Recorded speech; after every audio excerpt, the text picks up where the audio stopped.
And we are here at the Antonov Airport, which is about 25 kilometres, 15 miles or so out of the centre. These troops you can see over here. Stand up, Lewis. These troops you can see over here, they are Russian airborne forces. They have taken this airport.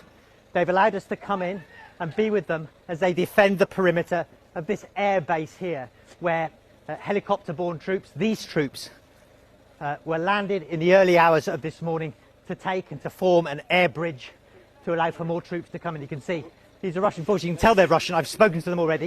You can tell they're Russian. They've got that orange and black band to identify them as Russian forces.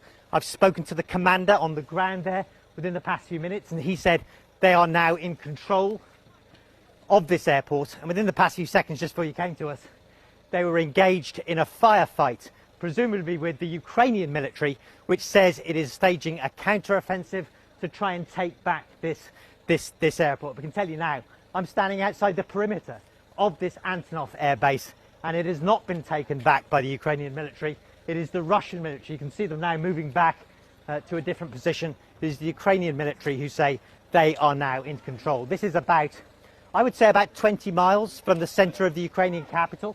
And so it just shows us now, for the first time, just how close Russian forces have got towards the centre of the Ukrainian capital. It's not just, I was speaking to officials earlier, Ukrainian officials, and they're saying that the plan isn't just to surround the Ukrainian capital. They fear now that the plan is to take the capital, to decapitate the leadership of Ukraine, and to replace that leadership with a pro-Russian government. That's what Ukrainian officials are telling us now they think is the Russian plan.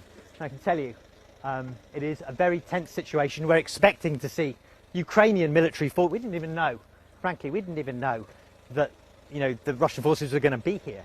We assumed this was the Ukrainian forces. So I went up to speak to them saying, hey, we've come from Kiev, but it only emerged during the conversation that they're all Russians and there are no Ukrainian military forces in sight, although I can hear them because they've been shooting ferociously in the course of the past few minutes. And so we're sort of in the defensive position behind this wall here.